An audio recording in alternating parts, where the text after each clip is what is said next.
Hey everybody, and welcome to this Juneteenth event with Voices Underground. My name is Gregory Thompson, and I am the Executive Director of Voices Underground. And on behalf of our team and our community, I want to thank you for taking time to mark this day and to enter into this discussion together. Now, as we proceed, I want to begin by thanking those who have generously sponsored this event: Historic Kennett Square, Mike Bontrager and his team at the Square Roots Collective, Urban Doxology with David Bailey, and also Lincoln University in Chester County, Pennsylvania. Thank you so much for your contributions and support of this work in so many ways. We're grateful to have you here. You know, there's a story, an old story about two brothers. It's actually a story in the Bible. Many of you will know it. It's the story of Cain and Abel. And Cain, as you know, grows envious of his brother Abel and kills him. And he tries to hide what he's done by burying his body in the ground. Now, this is the first murder passage in the biblical tradition. And in that passage, God comes to Cain and he says to him, "Where's your brother?" And Cain utters in response some of the most famous words in the passage, and you probably know what they are. "Am I my brother's keeper? Am I my brother's keeper?" Now, those are the most famous words, but I don't think they're the most important words. The most important words are what God actually says to Cain next. And here's what he says: "I heard your brother's blood crying out from the ground." I heard your brother's blood crying out from the ground. Now, that really is the first justice passage. And what it teaches us is that at the heart of justice, one of the most fundamental aspects of justice is listening to those stories, those voices that have been buried by violence, that have been marginalized and suppressed. Not only listening to them, but unearthing them and amplifying them so that everybody can listen to them. And that really is our work here at Voices Underground. We are seeking to promote the stories of African American cultural heritage so that we can re-narrate our common imagination and learn to hear these voices again in new ways. And we do that through scholarly research. We do that through creative partnerships with storytelling organizations. We do that by creating public experiences such as dinners and heritage tours. And we also do that through public memorialization, where we seek to build memorials to these stories. Now, our first and largest project right now is focused on the Underground Railroad in Chester County, Pennsylvania. This is really the heart of the Underground Railroad in the Pennsylvania area. And we want to see that story amplified. And we're working with Lincoln University and with Square Roots Collective to build that memorial and to tell these stories and to leaven the local imagination with the power of its own history. And we're doing this Juneteenth event really as a part of this Voices Underground Railroad initiative. Because Juneteenth, as you know, is about enslaved people and formerly enslaved people, and what it means for what it meant for them to be free and what it means for freedom to take shape among us now. And it also leads us to interact with this very important question: in what ways has Juneteenth and its promise remain unfulfilled among us? And that's what we're going to talk about today. Now, in order to do that, we've gathered this wonderful group of panelists. I want to take just a moment to introduce each of them to you now. We'll begin with Anasa Troutman. Anasa Troutman is president and CEO of The Big We. She's a cultural strategist, a writer, a producer, a dear friend. She's based in Memphis, Tennessee, where she's overseeing the work of restoring historic Claiborne Temple, which is the site of Martin Luther King's last campaign. So Anasa, thank you for being here. I love seeing your face. I love that background. And so thankful that you're here with us. We also have Dr. Brenda Allen. President Allen is the president of Lincoln University, the first historically black college and university that granted academic degrees here in Chester County, Pennsylvania. She's a psychologist, and her work really focuses the intersection of ethnicity and education and student achievement. And so she is a really important voice among us. So Dr. Allen, thank you so much for being a part of this.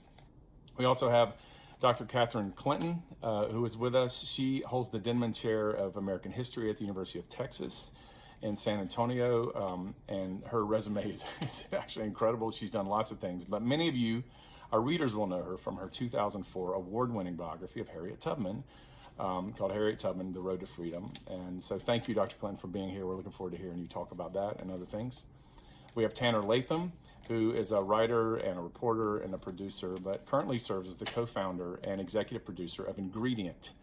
They're a content creation company, and they work with food brands, but also with tourism brands. And he is the creator and producer of the award-winning podcast Following Harriet, which came out last year and trended as the #1 history podcast in America last year. So Tanner, thank you so much for being here. We can't wait to hear about your process of storytelling and the ways that Black lives have inspired you. So thank you for being a part of this. And we have Naomi Simonson as well. Now, she is local to Kennett Square. She went to Kennett High School, is now a student at Westchester University. And she has been a local organizer with Black Lives Matter and helped to organize the very important rallies that have been happening and the protests that have been happening in Chester County and in Kennett Square following the death of George Floyd. So, Naomi, we can't wait to hear from you. Thank you for having us. Lastly, and perhaps most importantly, my colleague at Voices Underground, Alexander Parham, he is the managing director of Voices Underground, and so much that we do is because of him. He's a writer, a very talented strategist, also a wonderful human being. And so, Alex, thank you so much for your leadership.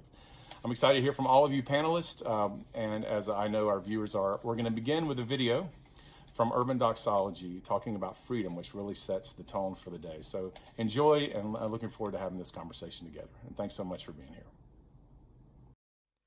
We who believe in freedom cannot rest. I know that's right. We who believe in freedom cannot rest until it comes. We who believe in freedom cannot rest. We who believe in freedom cannot rest until it comes. Galatians chapter 5 verse 1 says, "It is for freedom that Christ has set us free. Stand firm then, and do not let yourselves be burdened again by a yoke of slavery." Trying to ring on the thunder. Tell the storm I'm new. I'm a walk, I'm a march on the regular. Painting white flags blue. Lord, forgive me, I've been running blind and true. I'm a ring on the spirit. Tell the sweet I'm new. Telling these tears go far away, oh, to the last one burning place. Freedom, I can't move. Freedom, cut me loose. Freedom, where are you? 'Cause I need freedom too. Lord, you break chains around yourself. Will let your freedom ride in hell. Hey, I'ma keep it running 'cause a winner don't quit on themselves. Freedom, I can't move. Freedom, cut me loose. Hey, freedom, where are you? 'Cause I need freedom too. Heal the land, meet the need, set the captives free. Heal the land, meet the need, set the captives free. Heal the land, meet the need, set the captives free. Yeah.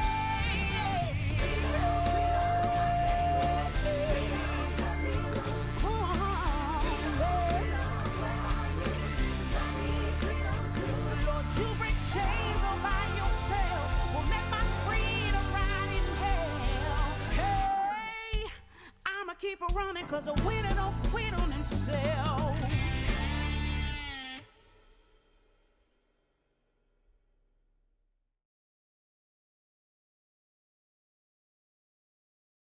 Welcome everyone for joining us, panelists, so we can now get started. And so what I'd like to do is start off with Dr. Allen and Dr. Clinton, if we will. You know, many Americans today are very unfamiliar with Juneteenth. And so I would love to take the opportunity to highlight the significance of the holiday and expand a bit more. Dr. Clinton, as a historian in Texas, can you tell us a little bit about the history?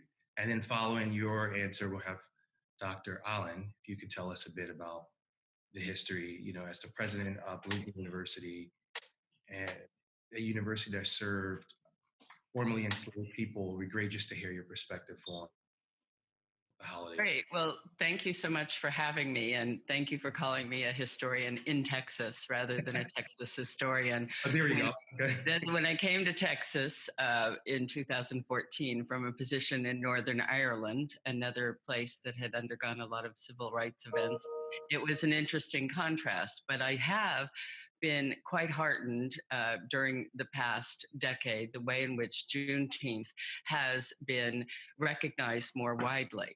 And so the history of it, I think, is very important, but I'm sure today we want to talk a lot about the legacy. So I will give you some of the bare bones, some of the rumors, and say that, for example, we know that when Gordon Granger sailed into Galveston with his 2,000 federal troops to announce the abolition of slavery in Texas, it was a momentous event. It was not, as some have characterized it, the first time that African Americans in Texas learned about the emancipation. Certainly, we know about the grapevine, about the way in which African Americans kept their own drumbeat alive and knew what was going on. But it was indeed something important to be heralded. And it was a day of jubilation. It was an Independence Day. When a year later, on June 19th, 1866, a celebration took place, it heralded the 1 year anniversary of that Jubilee Day. And that was the term really used for it. We do know during that period, many slaveholders refused to recognize the emancipation, fought it. They wanted to exploit their labor, their formerly enslaved labor, even more during times to have harvest and crops. And it was said that there were tears of jubilation for the enslaved, formerly enslaved, and tears of regret for the slaveholders at what were they going to do. But we know that during this period, people began to celebrate this holiday. In 1867, Austin had its first Juneteenth celebration, sponsored by the Freedmen's Bureau, which was the government organization that occupied the South during Reconstruction and tried to promote the rights of Blacks as they were stated. Because during the Texas Declaration, it was stated an absolute equality of personal rights and rights of property. And this was something that I think we can say we are still in struggle with. The slavery may be abolished, but the legacy of racism certainly continued. However, the struggle of those to commemorate this important date is something that we're remembering on Juneteenth. In 1872, some African American leaders in Houston took $1,000 and they purchased 10 acres and named the park Houston's Emancipation Park, which it has now been renamed. But between 1872 and today, we have the legacy of fighting racism in the name of Juneteenth. The park was taken over, segregated. It had to be refought. During the 1890s, you did have widespread Juneteenth celebrations in Texas, and relatives of Texans were spreading the word. Indeed, in the Great Migration, the wonderful scholar Isabel Wilkerson tells us that the story of Juneteenth was being spread to Colorado, to California, throughout the South, so that this day of celebration where Black folk would get together and celebrate their autonomous inspiration as freed people, that they would look to the legacy, they would have barbecue, they would have red drinks, they would certainly be celebratory, but also aware that Juneteenth was part of the ongoing struggle. By the teens, you had not as many celebrations, particularly in Texas, but at the Texas State Fair, Juneteenth was always a major event through to 1951, when you had several thousand celebrating this particular heritage of African Americans in Texas. We know now, of course, that this has become a national movement. In 1996, a bill was introduced to the US Congress, to the House of Representatives, to make Juneteenth a national holiday. And all but, I believe, 4 or 5 states now do recognize it. And in this historic year, in 2020, we have the governor of New York, the governor of Pennsylvania, the governor of Virginia recognizing Juneteenth and calling for a holiday. So that, in a bare sketch, gives you some of the events. But I turn it over to my President Allen, who I think might comment more on the meaning of it, the impact of it. Yes, Dr. Allen. Thank you. And again, thank you for having me. And it's just a wonderful thing to have Lincoln University in partnership with Voices Underground, and just great to be a part of this. So I've been thinking about these questions in the context of not necessarily what Juneteenth really means, but what it is that we need to use this day to um, take reflection on. So as I think about Juneteenth and I think about the significance of the widespread understanding that legalized bondage had been abolished, what it makes me think about is the ways in which, while ownership of Black people was prevented or prohibited based upon law, what it did not do, and I hate to be the skunk at the picnic, but what it did not do was free the American story from the ideas of Black inferiority. And so I think that as we have moved from freedom in the sense of property, part of the legacy that continues and we see in the protests that we're having today is the enduring idea in the American sort of story about the inferiority of Black people. And so I think as we look back from the very beginnings, America used Bible and scripture to justify the bondage of Black people. So the most famous story is that Africans are the descendants of Ham, who was the darker son of Noah, who he cursed because he saw him naked and deemed his descendants to be servants of servants. And that particular piece of scripture, along with others, was really used to justify why it was that African Americans were destined to be slaves. And then we see as disciplines evolved, psychology, science, we see that the scripture ideas were replaced with these scientific ideas, initially from a nature standpoint, that African Americans are inherently inferior. They talked about, Black people having smaller brains, less capacity for intellect. And those kind of ideas, again, sort of serve policy. So we look at, for example, census number 6 that was in the late 1880s after the emancipation, where Calhoun actually used census number 6 to argue that Texas actually should enter into the Union as a slave state, because the census data seemed to show that the further north African Americans went, the more likely they were in institutions because of mental illness. What a review of that data showed was that he used data from the north that really looked at one state that had one Black person in it, and used that to justify the idea that as long as you keep African Americans in these sort of slave states, you were able to control them because they didn't have the mental capacity to be free, and that if you let them free, they would be crazy.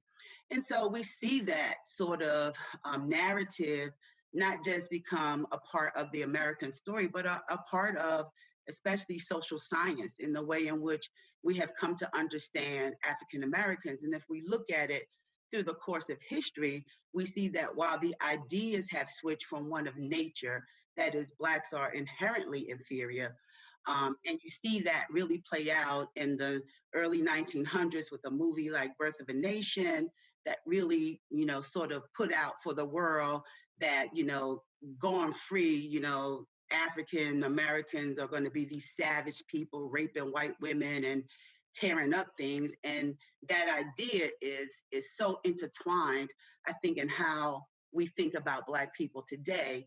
And even though we've made a lot of movement in the 20th century and in the 21st century, what we understand, though, is that that legacy of Black inferiority, that myth of Black inferiority, sort of changes locus in how we think about it. So we switch back and forth between natural inferiority to one of environmental inferiority. But either way, when we think about Blacks in America, we think about them from a deficit standpoint. They're either deficient naturally, genetically, or they're deficient culturally. And both of those ideas, I think, serve to undermine the humanity of who Black people are. So I think until we start to sort of address these meaning systems about the nature and the significance of African American people, until we begin to confront these ideas of inferiority, we will continue to celebrate that African Americans cannot no longer be held legally in bondage. But I think in the American mind, the idea of psychological bondage, not for Black people, but for those in the wider society, is still the enduring idea. And if we juxtaposition that on the ways in which we have these debates about how African Americans, for example, need to be so constrained um, in instances of arrest, for example, you sort of see those ideas manifest in the way that we are treated as African Americans, in the way that we interact with society. So for me, Juneteenth is important for two things. It reminds us that we're no longer in bondage legally, but I think it also needs to serve as an opportunity for us to reflect on how far we have and have not come with regard to the perceptions and ideas of the humanity of Black people worldwide. And until I think we confront that, I think we're going to continue to have the kind of racial clashes that we see happening today. Um, so I hope I didn't go too far off No, course, but that's what it made me think about this week. thank you, Dr. Clinton and Dr. Allen. That's fantastic. What stood out to me, Dr. Allen, when you were giving us that response, the statement when you said we're no longer in bondage. And so, in light of that, even the manifestation of feeling in bondage, we have protests today. Many Americans are celebrating Juneteenth, and this question's for Anasa. You can join into the discussion. And Dr. Allen, I'll pull you back in, and Naomi. This reminds us that the promise of Juneteenth has yet to be unfulfilled or fulfilled, I should say. And I'd like to know or ask each of you, what do you think needs to happen in order for the promise to come into fruition? What needs to happen now? What can we do now? So I think if we just listen to what people are saying as they're protesting, folk are actually crying out to be seen as human beings, as people who have dignity, who have um, who are just as worthy of human treatment as anyone else, and that as we debate racial justice, we are in fact debating the humanity of people. And until we address these kind of stereotypical, mythological inferiorities of some people versus others, I think we're going to continue to confront this problem as a society and as a world. And so we use words like racism and xenophobia, but the underlying meaning of that is really the questioning of the humanity of all people. Yeah. And so, as a young man says, why do I have to be pinned down, foot on my neck, in handcuffs? And you contrast that with arrests of people who are not people of color, who are treated, even in the case of being pursued for murder, in a very humane way. You have to ask yourself, what is it in the psyche that actually justifies the kinds of interactions that we see happening across racial groups? And for me, until we address the humanity of all people in society, I think we're going to continue to have to confront this issue. Wow, Anasa. So I'm going to be totally honest and Please. make a confession right now. And my confession is that Juneteenth has always been a hard holiday for me. Okay. Because for two reasons. One, because it's hard for me to contextualize a celebration of relief, right? So I see that fateful day in Texas in two ways. One, I see it like, woo, great. The one of the biggest atrocities in humanity is now over, right? So that doesn't, for me, doesn't feel like a moment for celebration. It feels like a moment for a deep inhalation and exhalation, a deep breath of like, okay, like I am released from that thing and like what is in front of me, right? So the idea of celebration in a moment of I don't when I have when I feel the feeling of relief, that's not when I want to celebrate. That's Wow. I want to breathe and I want to reflect and I want to take note and I want to have gratitude, right? And the other thing is that the thing that always makes me mad is like the time that went between the moment of, written emancipation, the moment of the announcement and the like, okay, you guys can actually be free now, right? So I always lament that 2.5 years also. So those two things together not only make Juneteenth difficult for me, but it also, for me, is the answer to your question, right? So it's like, what needs to happen now is the things that would grant us a moment of actual celebration, because we have not just communities who are free on paper, but Okay. communities who are able to experience that freedom fully, because there is joy and because there is abundance and because there is like unfettered possibility, and that's just not the case right now. And I think, this idea of the lapse in time, I hate to be cliche, but it's like totally representative of the dream deferred of African American communities. It's like so poetically perfect of the experience of Black people in America. It's like the technicality of freedom and the reality of freedom. It's like the facts versus the truth, Yeah. right? And in order for us to be able to actually have a moment where I can feel like I can fully and celebrate in a way that makes me feel like we are where we can be, is two things. I think one is a conversation of the narrative. I think Dr. Allen pointed out very clearly that we have a narrative problem, right? Like, just because this paper was signed doesn't mean that the narrative about who Black people were and what was possible for us has changed. And so one is like the work that y'all are doing is, how are we telling the stories that reframe who we are and what's possible for us first and for other people also. And then the other conversation for me is a conversation about restoration and repair, Mm. because even when the narrative changes, the material condition of African American communities, when we're talking about health disparities, when we're talking about poverty, we're talking about access to quality education, those things are still in peril. So in order for us to be able to move forward in a truly celebratory way, and I think those two things need to happen. We need to change the story and then change the reality of our communities and what's possible. Yes. Hence why we're just joining this work. Change the story. Fantastic. Naomi.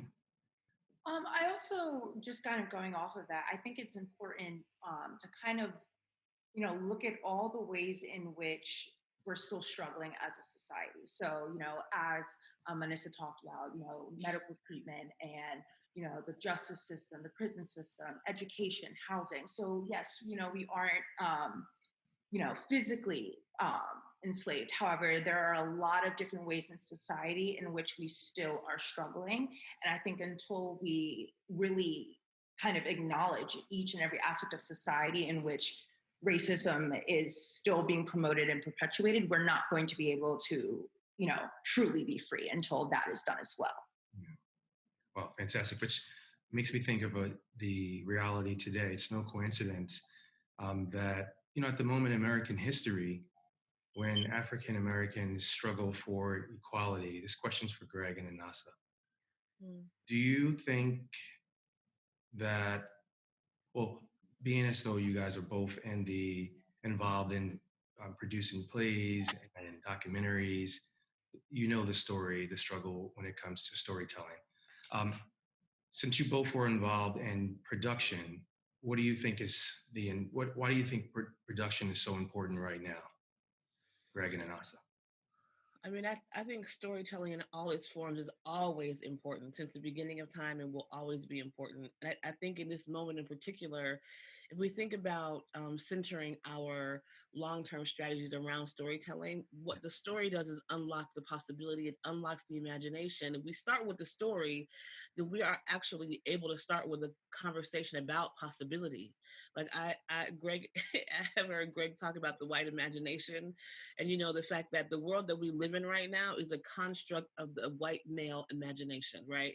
So anything that you ever have in your life is based on something that you were able to imagine first. You think about, you know, Dr. Allen, like by the way, I went to Lincoln for 1 year before I transferred to Spelman. So Dr. Allen is very important to me. But I'm saying, like, if you think about, like, when I decided to, like, I'm going to go to Lincoln University, that didn't just happen. I had to think about it. I had to imagine it first before it was actually able to be a possibility.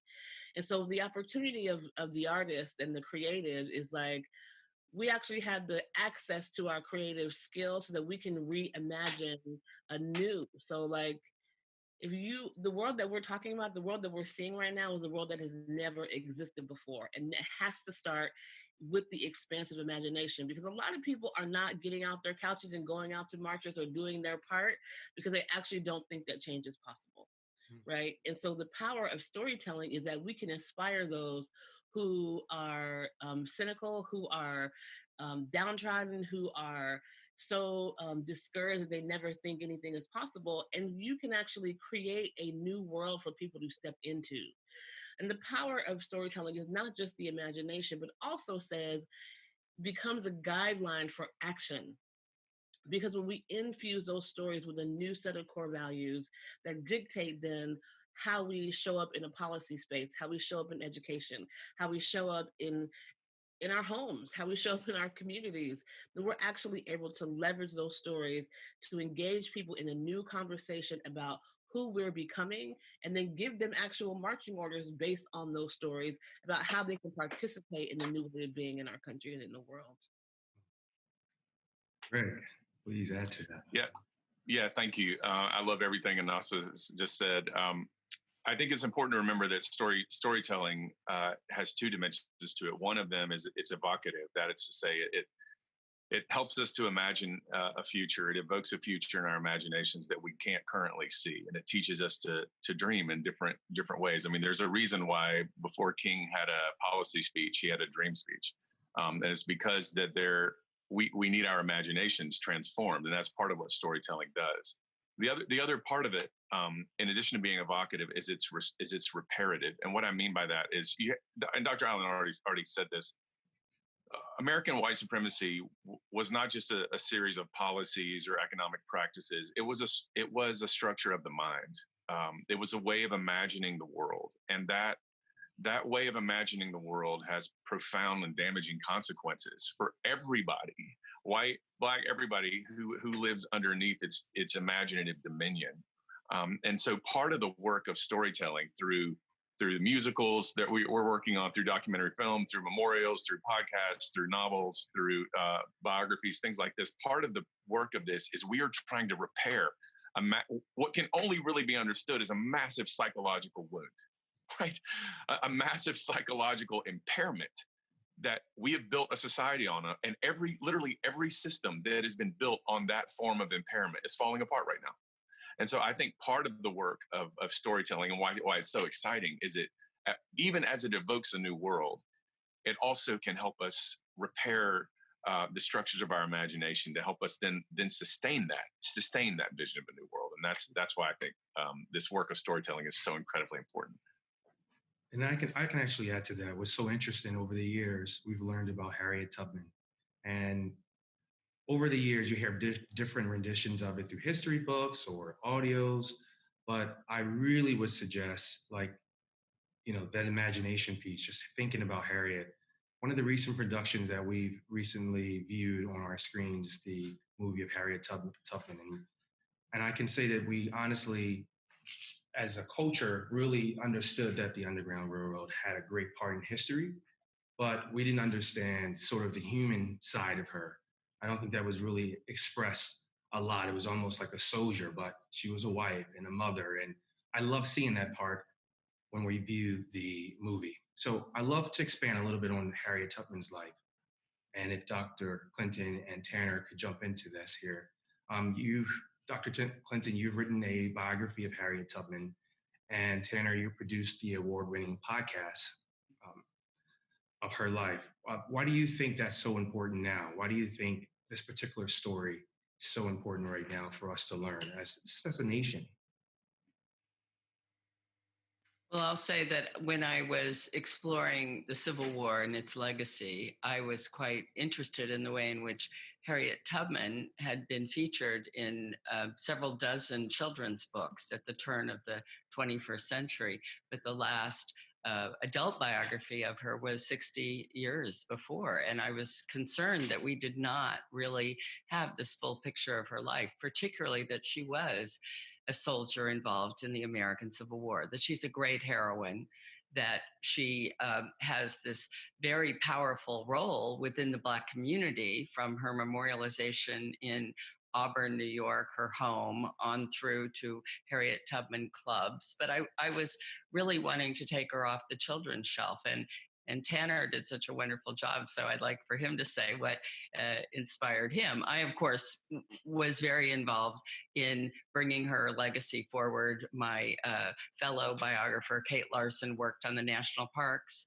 I worked as closely as I could with the Smithsonian and the Treasury Department to get Harriet on the money.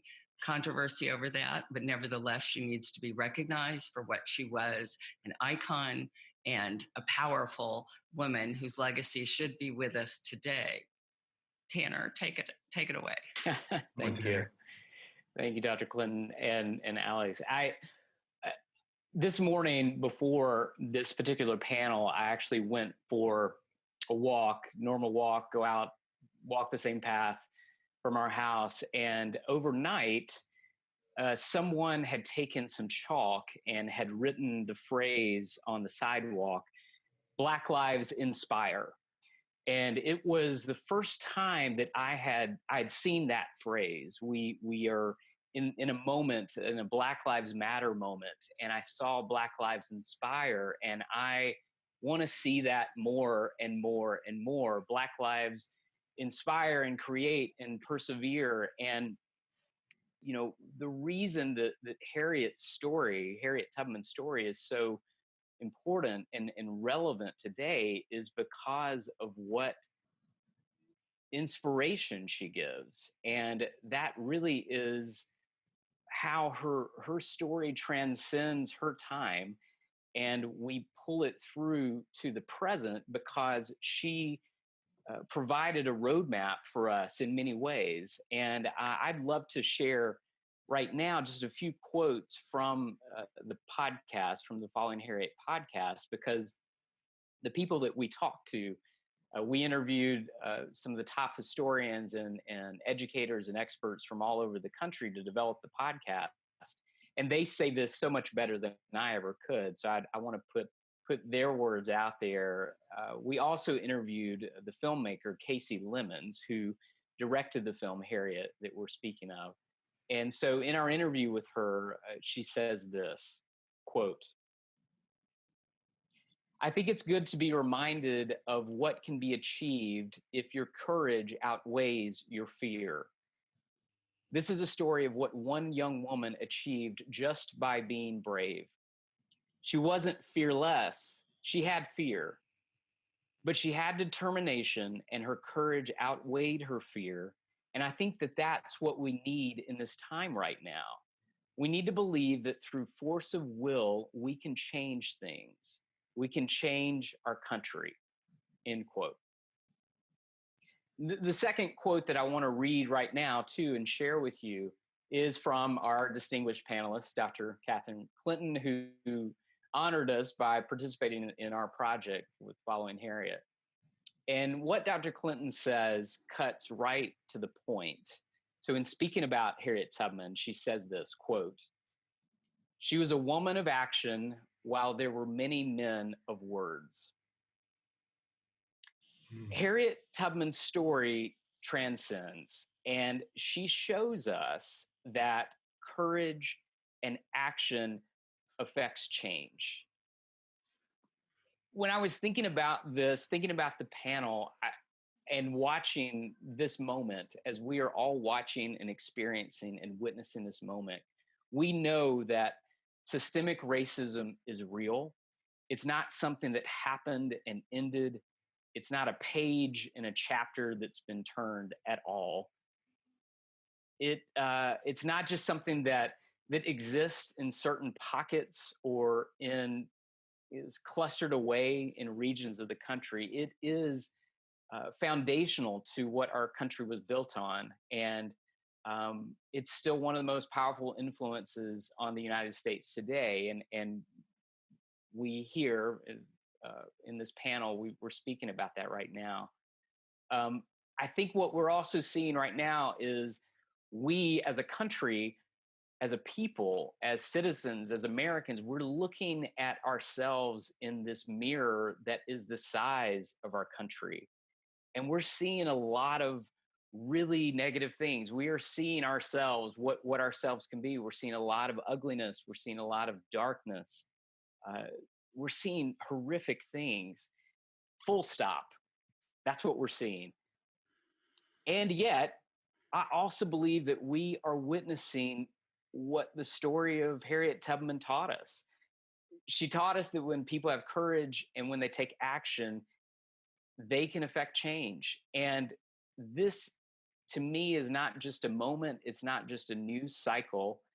I think what we're witnessing in the protests and in the demonstration and the powerful movement that is gaining momentum as we watch this in real time, I really see it as transformative. And I agree with the people on the panelists that we have so much to do as a country. We have so much there's so much that has to happen, and it has to be ripped up from the roots of things. But I do want to acknowledge that we're seeing policies change in places like Minneapolis, and that is happening in a very short time. And that, to me, is inspirational. And I believe that story of Harriet, the courage outweighing fear, the fact that she took action and how that action affected real change in her life, I just believe that that's something that we can take with us. And it's something that I take with me every single day right now. Oh, that's fantastic. It reminds me of our panelist, Naomi, who she took action. And I'm just processing the two quotes. I had to actually jot those down too. If your courage outweighs your fear. That really resonated with me, as well as courage and actions effects change. Just to kind of get that in, it helps you to reimagine what the future could look like. And so, Naomi, I'd love to transition to you for a second question. You're someone who helped organize the recent protests in Chester County. Would you how would you imagine the future to learn? How would you imagine Americans to learn from the stories of what's happening now, 2020? Well, I think there are a few key takeaways. One, I think that the power of both the individual and the community should not be underestimated. I myself, this kind of all started because I was kind of trying to figure out where was the closest protest I could go to. I wasn't thinking about doing it in my own town. I was like, oh, where could I go? And then it was, I want to see this in my own hometown. I live here. There's a Black community here where our voices deserve to be heard. And it took a tweet and some amazing people in the community to help me get this started. And, I was kind of thinking, my friends would be there, my friends of friends would be there, but they're saying that the count was 500 to 600 people. And we did that in under 48 hours. And I think what we can learn from not only, the Kennett protests, but the protests that we see everywhere is that anyone can do this, anyone can make their voices heard, and anyone can uplift and amplify the voices of others. I am really just a 20-year-old college student, it's something where, it doesn't take, not even just an adult. I mean, we see all these kids doing it too. It takes anyone can sit here and say, it's time. and I think that's what we learned, because now everyone in every state, every city, every town is all together, and we're like, it's time. And I think what we can learn from that is it doesn't matter how big your town is, community, 1 person, 10 people, your voice can be heard. And it does take that courage that Tanner was talking about. And, it is intimidating. I'm not going to say I didn't have any fears about it. But when you take that step and that courage does outweigh the fear, so much can happen. And I guess it really is anyone and everyone in the community, I guess, is the best way to kind of what we can take from that. It's not just, these great leaders in each community. It's college students. It's, anyone who wants to say, I'm ready to make my voice heard. I'm ready to amplify the voices of others. And it happens. Yeah. You did a fantastic job, for what I understand. So thank you, Naomi. But Naomi, can I say, please keep records. As an historian, one of the issues that we run into is, uncovering and excavating the words, taking them underground, above ground. I mean, Harriet thought the Civil War would never happen, but it came above ground, and we have her records, and we have to keep those voices alive. We have to say her name, because all these organizations and all this effort is going in, and I'm looking at the past decade and looking at Black Lives Matters, and Black women's voices need to be heard, yes, but they also need to be recorded and excavated. And the women of action, as well as the men of words, will then make their way into the history book and in the chalks that say Black Lives Inspire, because there's so many more women, not just Tubman out there, that my students are excavating. All of you I know are featuring. It is an exciting time, but I'm back to to President Allen's point. It's also disheartening to imagine the amount of time and energy to rebuild and remind. People debate whether Harriet truly said, keep going. But I think the message is the legacy is more important, that people are inspired by her and see what one person can do, like you, Naomi, in your own life. Just keep a record of it for those of us who are trying to inspire 21st century activists. And Naomi, I want to say one thing too. In addition to thank you for your work, you use the phrase, I'm just a college student. As a civil rights scholar, I want to just remind you that there's no such thing as just a college student. You are this incredibly powerful person. And remember, Martin Luther King was 26 years old at the Montgomery bus boycott. And the Freedom Summer of 1964 was full of students just like you that worked for registration, voting registration around the country. And so I see you not as in any way marginal or underneath leaders. I think that you're at the center of what's happening. And I just, from both a historical perspective and a personal perspective, I just want to encourage you with that this is actually how it works. And I'm really grateful for your work. Fantastic. Naomi. Black Lives Inspire. I think Tana, you rebranded that nicely. I have a question that I'd like to present to all of you, a final question that I would love for us to all share. Each of you are working to realize the promise of Juneteenth, and I know you're doing this in your own ways and your different platforms and inspiring. I really, really, really think that's impactful. If you could encourage our viewers to do just one thing to help realize the promise, what would that be? You can start anywhere, Dr. Brenda, Nasa, Tanner, Dr. Clinton, Naomi, and Greg. Naomi.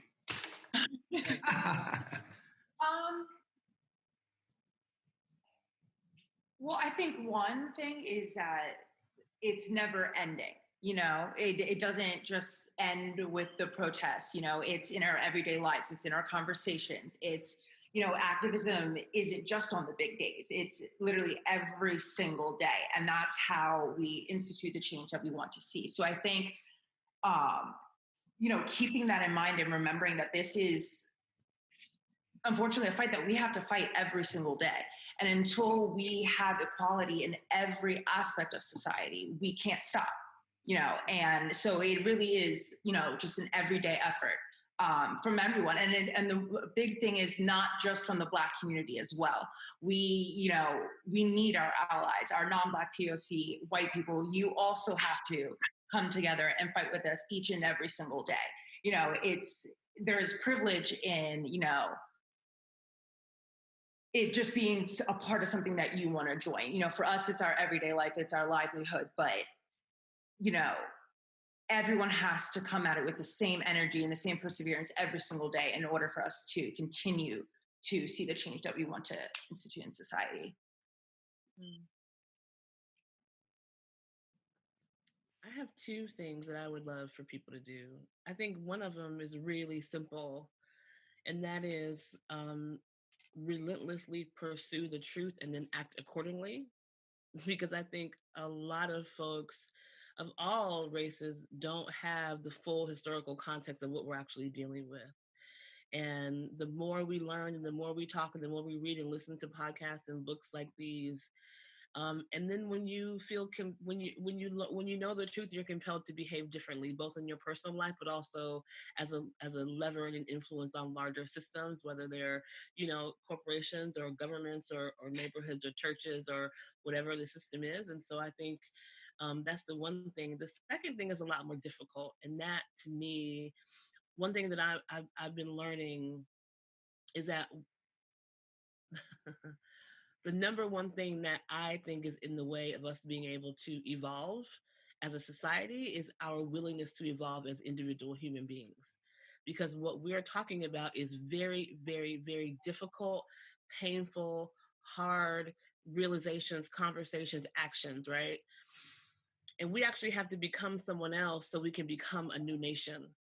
And the work of personal transformation is like work that most people don't want to do. That's why we have, dysfunctional families and addiction and all the things that we all do that we wish we didn't do requires that we transform ourselves from the inside out in order for our nation to transform to one that is just and free, truly free for all people, and for Black people in particular to be free and to live free. It requires us all to be able to develop the skill of personal transformation. It requires us to face our shame, face the times that we did not act when we should have, face the fact that we need to expand our minds and expand the way that we dream.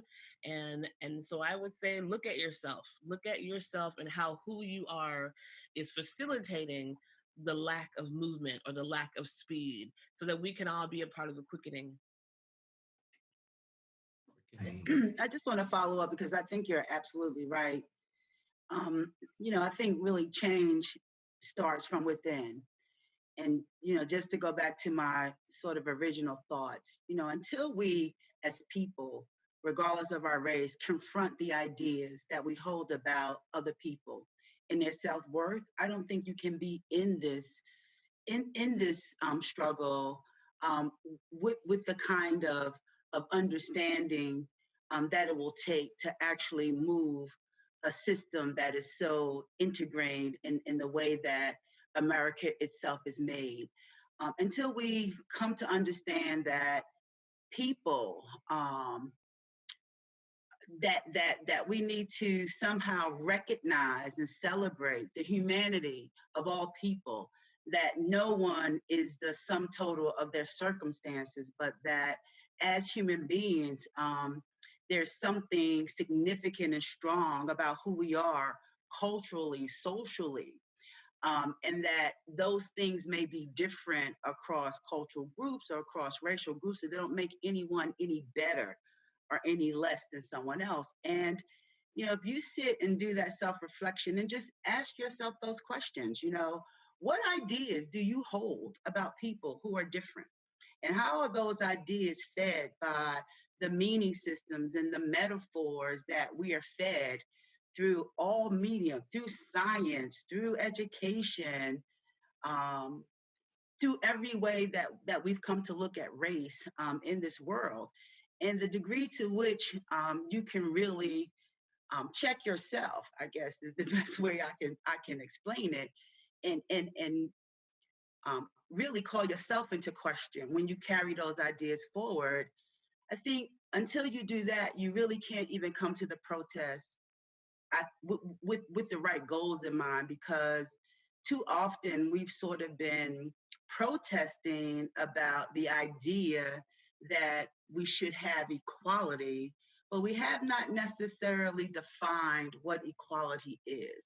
And so for us, especially for Black people, even if we look at the civil rights movement, a lot was about, if we could only just give these poor people, these Black people, these minority people access to the great life that the white middle class has, then they can become as human as we are.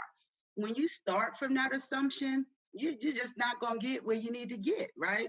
And so until we recognize that there's humanity in all of us, that cultures actually make us who we are, and it's really those collection of cultures that make humanity so great.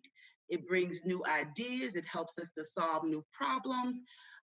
If you can bring all people to the table and they offer from their experiences what they can offer, we become a better race of people, I guess. And so, I say, don't show up at the protest if you haven't first checked your own mindset and your own ideas, because until we see each other as equals among this human race, I think we're going to continue to have this fight.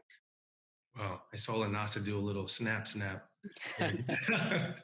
You're in agreement. Okay. Tanner. Yeah, I would say question the narrative. Question the narrative.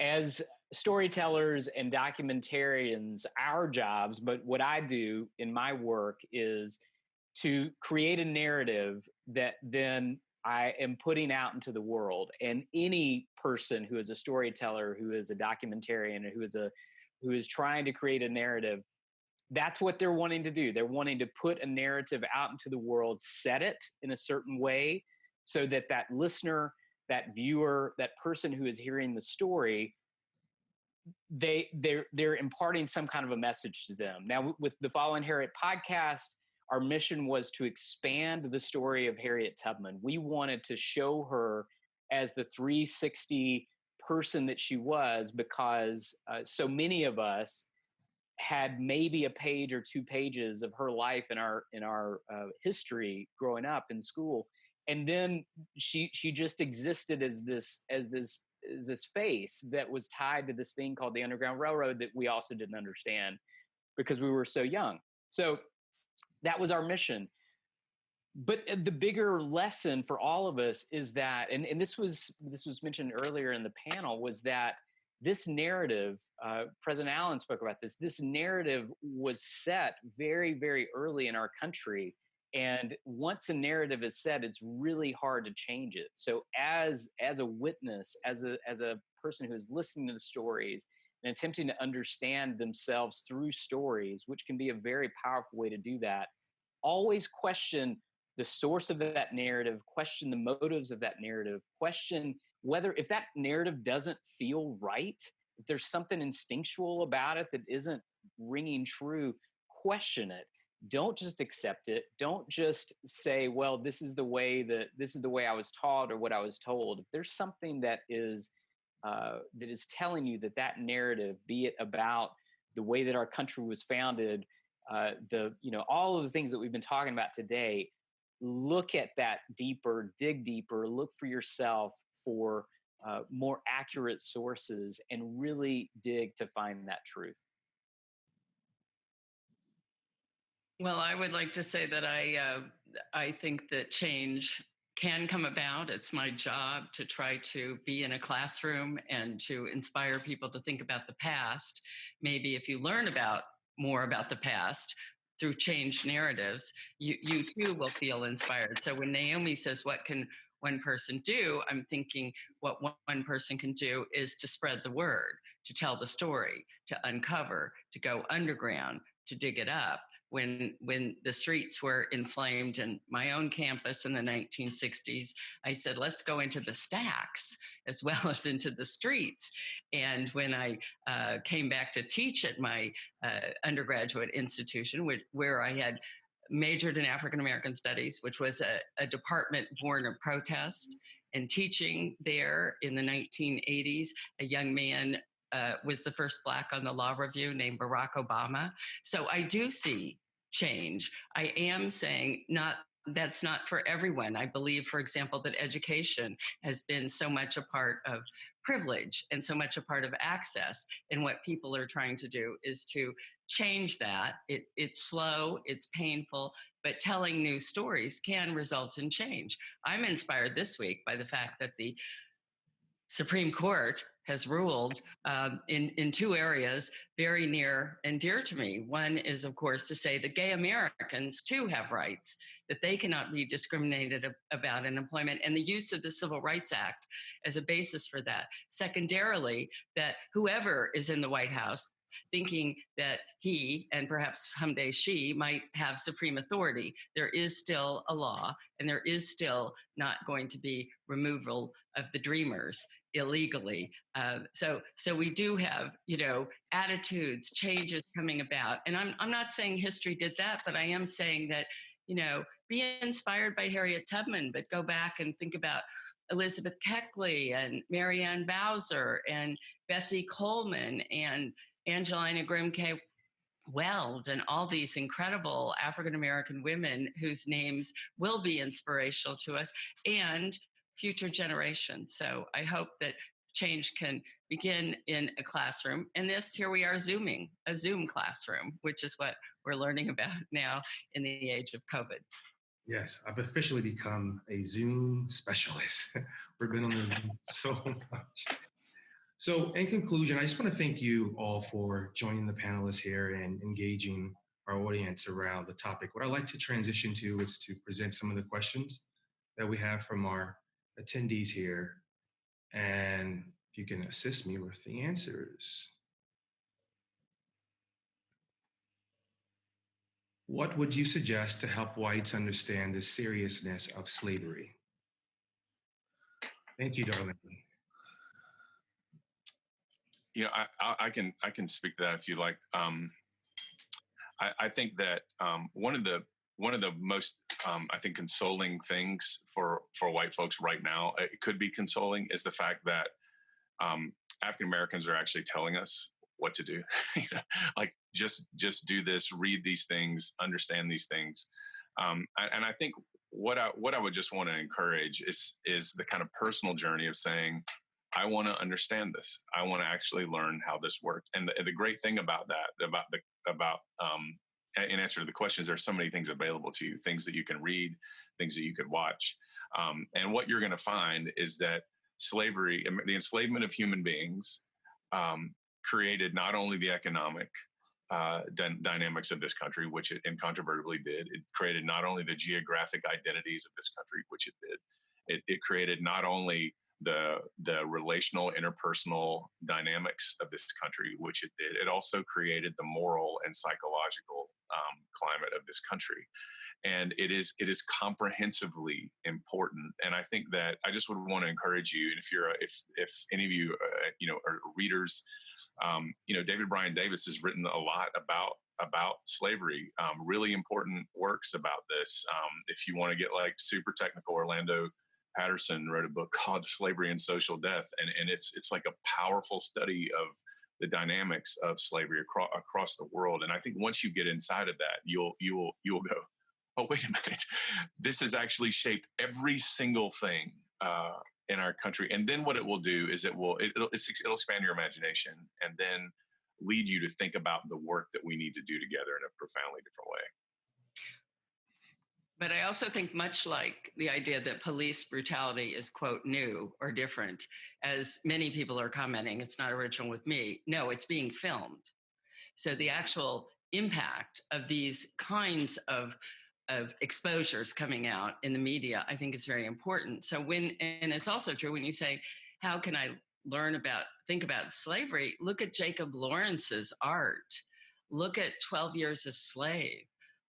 Read Toni Morrison's words so powerfully, speaking to the world, because indeed, as Henry Louis Gates has said, the slave narrative is America's contribution to world literature. Jazz is the contribution. We have all around us this legacy, and it's time uh, for it to be acknowledged, and it's time for whites to understand and recognize they need the classroom as well to understand the significance and importance of this legacy of overcoming, uh, as President Allen is saying, the inhumanity that has been going on for centuries. Overcoming it through struggle and recognizing it is the first step, I think, to changing the culture.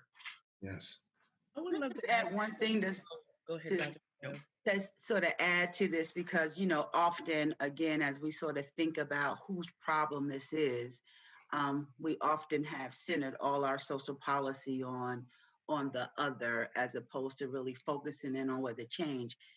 And I used to teach a course, and I don't know how old the study is, but it just might be a little helpful. But Sesame Street, they do a lot of research in order to sort of feed how they're going to think about what those episodes should look like. And there's a classic study done by the Children's Television Workshop, where they did two things. So they took black and white toddlers, 3-4-year-olds, and these were kids who were already determined to be able to sort by color.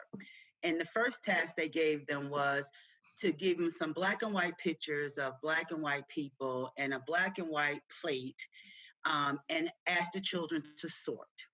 And the white children inevitably sorted all the white people on the white plate and all the black people on the black plate, whereas the African-American children tended to mix people up, right? Their world is multicultural, but the world of these little white babies was already segregated at like 3 and 4 years old. They then took that group and gave them these little towns, and they gave them black and white little people, and they were told to just build your town. And again, sure enough, African-American children build this very diverse, integrated town, whereas the white children tended to build a very segregated town.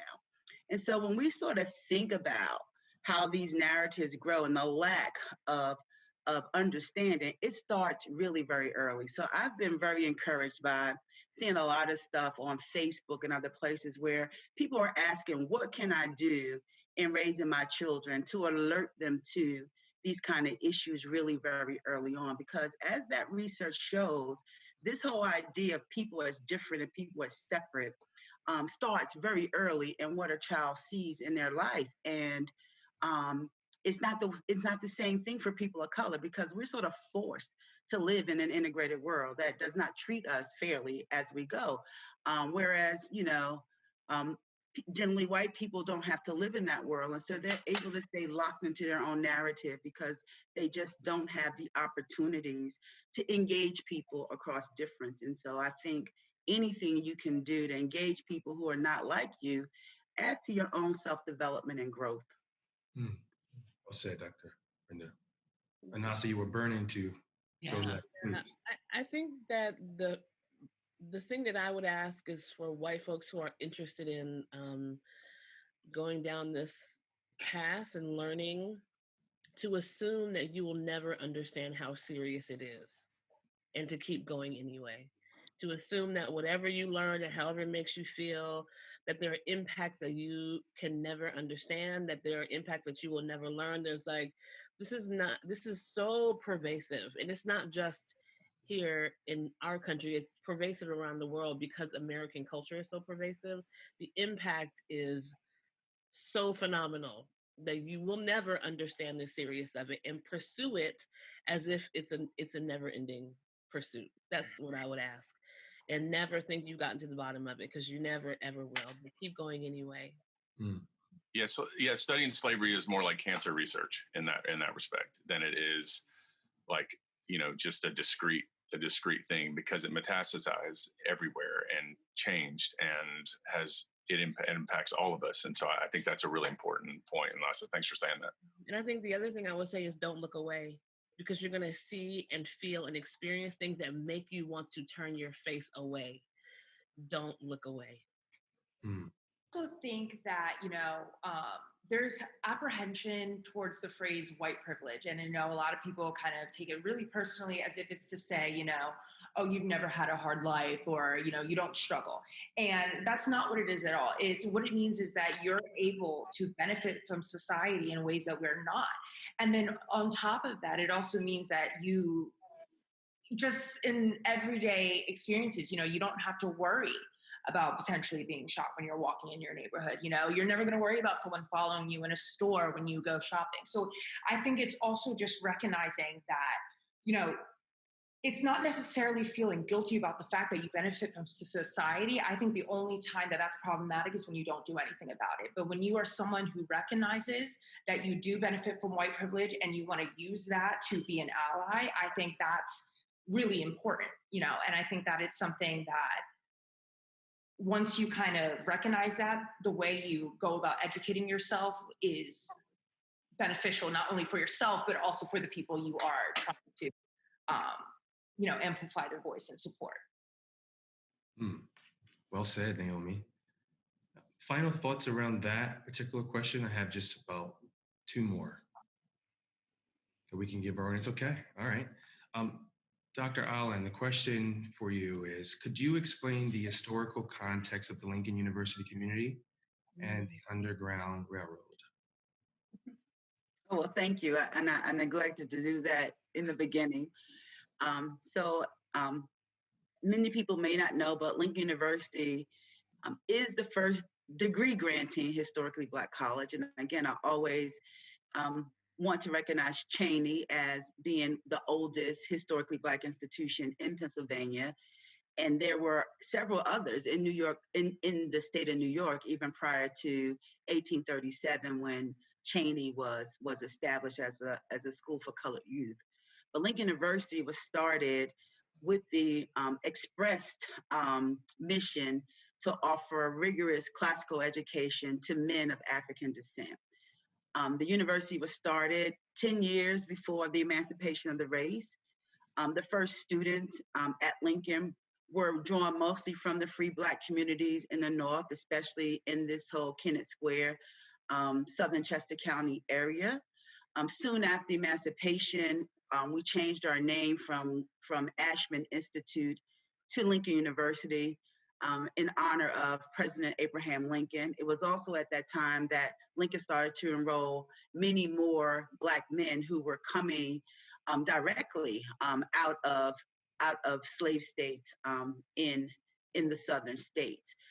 Being situated so close to the Mason-Dixon line, there are many stories about how slave trappers and catchers would come across the border.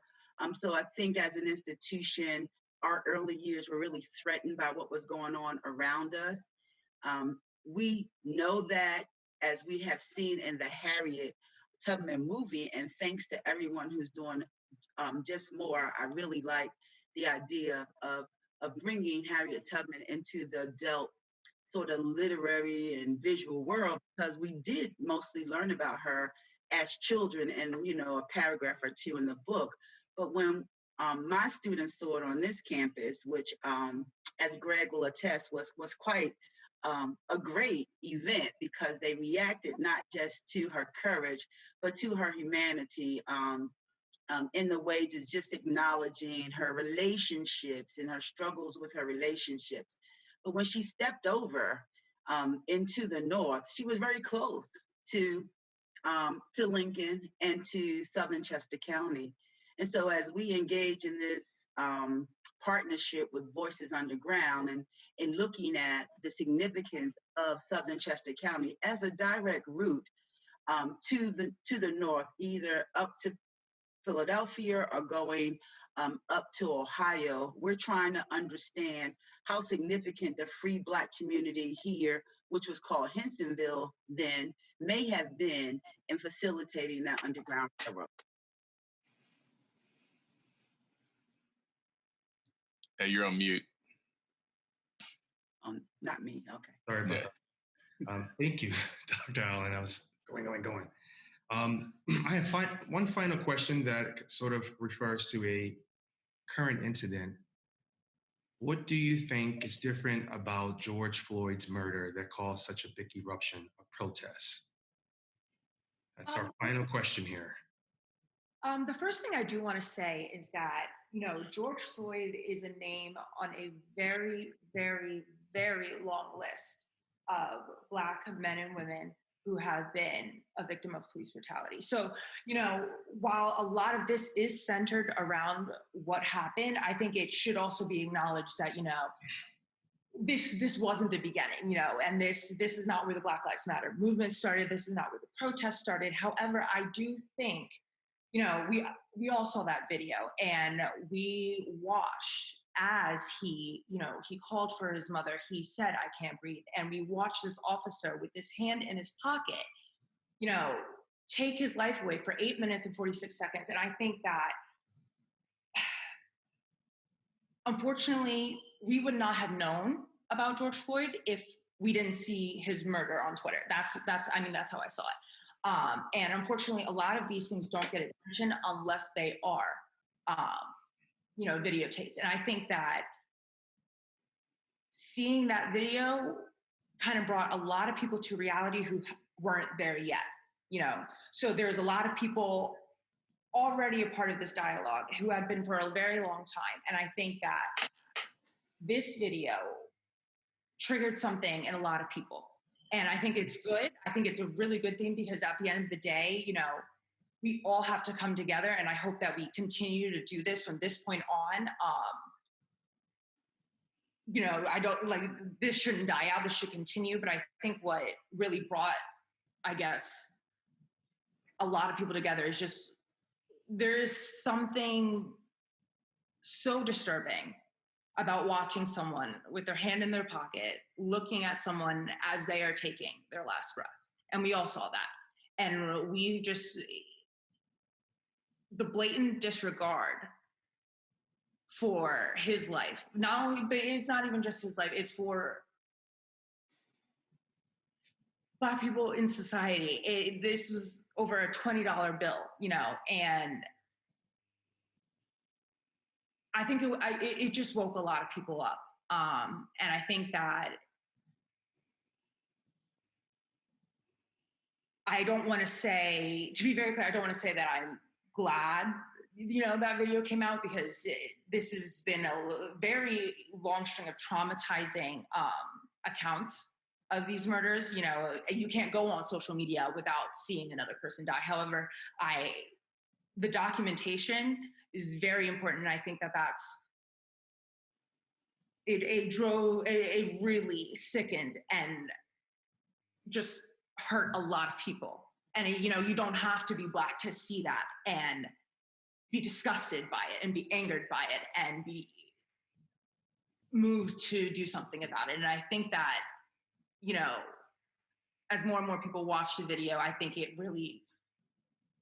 awoke something in them. And for the rest of us who had already been in this conversation, it only made us angrier, but I think that it really opened a lot of people's eyes.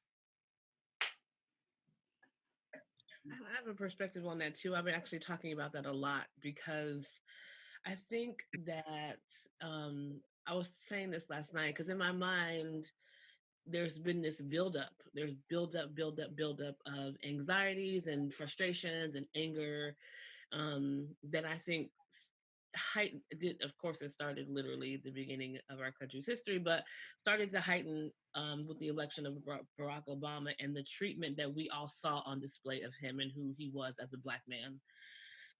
Exacerbated by the election of our current president and people saying, wait a minute, he's doing what? People literally waking up for the first time to see what it looks like when white supremacy takes an office of power, right?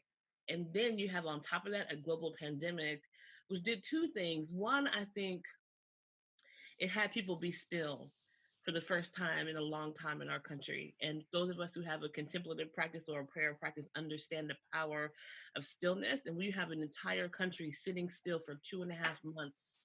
And at the same time, watching the news and hearing about racial disparities in healthcare, understanding the economic impact of our country and our economy, because they got a little $1,200 check and they had to start to understand why the check was only $1,200, or because it's based on minimum wage rates. And no, and you're mad today for your $1,200 check, but think about the people who that's all they ever get. Like we're understanding context of race, context of class in a whole different way. And then on top of that, you have George Floyd's murder, which was different in its quality because of the like the just the stillness of the officer as George Floyd died. Because normally we see police brutality videos, it's very like, you know, it's very frenetic and it's a struggle, and you can dismiss in your mind like the lack of humanity there. You can dismiss in your mind because you're like, I actually was on the call the other day, and a man said to me that the problem with police brutality was that the officers are not fit enough, and the reason why they have to shoot people is because they can't restrain them with their physical prowess, right? So like people can make excuses when they watch videos, but that video, you cannot come up with any argument that would excuse or explain that away. And I think that sequence of events led us to a moment, because we were already in conversations that we thought we would never have. I just, in my work at Claiborne Temple in the past 3 months, just thinking about where people were and what people were open to talking about as a result of the pandemic by itself, we were already in a quantum leap conversation in our country around equity and justice and race and class. But what we did when we saw George Floyd, and now we see the over militarization of our communities by police, right, on full display. We now have brought in the third leg of the stool that King talked about in 1967, right? If we're really going to be liberated as a country, we have to deal with race, class, and militarism. And we are in a perfect storm right now where we are bringing all of those things to the table. And it's time for us to like pay attention in such a way that we're not just talking. Pay attention in such a way that we're not just changing the narrative, but that we actually leverage the narrative for action, for real transformation on the other side of this, because we are in a moment where it's possible for the first time in my lifetime, for sure. And I'm not, you know, I'm old, but I'm not that old. And now, so quickly, some of the audience, before you go next, I'm sorry, some of the members are requesting for you to, your volume's low. Oh, okay. I can be louder. I'm from Jersey. I can do that. Okay. I would like to say that the voices that are emerging now are such that you're saying we can't, we have to raise our voices. But also I think scholars have been saying we have to take what's in the headlines. We have to take what's going on now and make connections. And so, for example, History in the Headlines is a series that was started. Our first book was on Confederate statues and memorialization a year ago. This year, we have a book coming out with Stacey Abrams on voter suppression. Imagine what it's done to have those two issues come, crashing into the headlines and being so important right now. If you were to have said to me when I started on this project 3 or 4 years ago, when are these Confederate statues going to come down? We did have dialogue with Gary Gallagher, a military historian in Charlottesville, with Nell Painter, a leading Black intellectual, looking at this question of local control and community. We need to have more dialogue, and we need to be connecting the past to the present. My friend Jim Downs is working on the fact that "I can't breathe" is a phrase from the slave ships.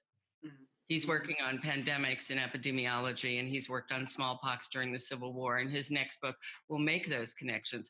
We are trying to teach our students and our people, our community organizers, our 20-year-olds in the classroom, that bringing these stories to the fore, making these connections in your everyday life is a life or death matter.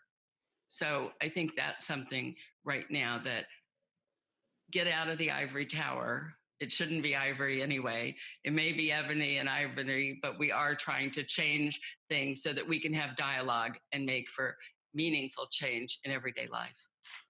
Can I just add that, I agree with all that. And I think that this was one of those moments. And so, just like Anissa said, a lot going on, and that's how moments actually happen. And that this time it was so visual. But I always go back. There's a theory in physics called chaos, and it essentially says that things happen in sort of what seem to be random ways, but um, somehow in the way that things erupt at any given time, they sort of form and develop into changes. And I think that what we see happening, like Naomi said, things have been going on. And if we look at the history of protests around racial issues, as you all brought up, they seem to be so secular, right? They just come. And then there are moments when they fully erupt and then they go dormant again. And so we've been dormant for a while.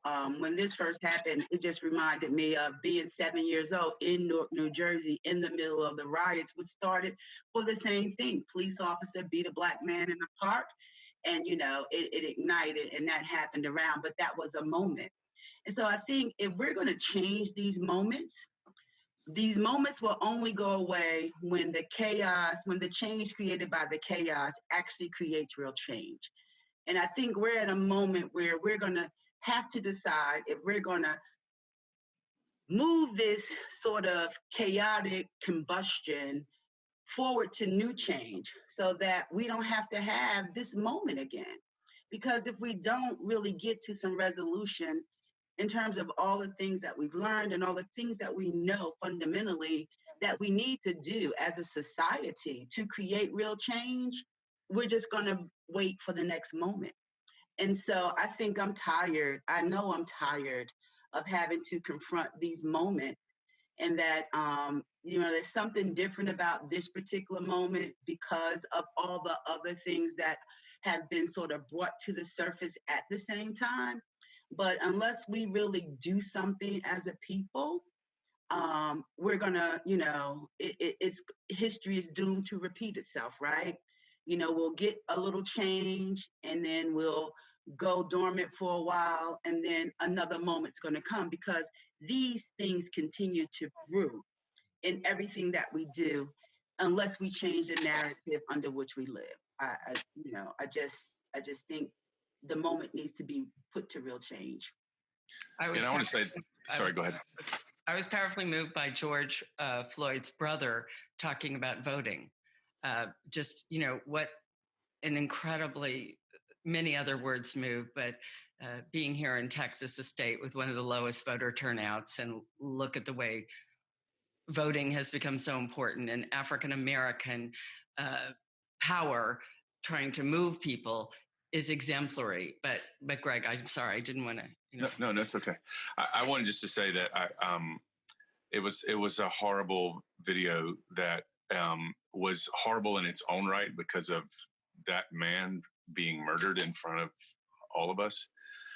It was also horrible because I think part of what happened is it evoked the fact that America has had its knee on the necks of African Americans, not for just for 8 minutes and 46 seconds, but for a very, very long time. And this is happening invisibly around us to a lot of white folk.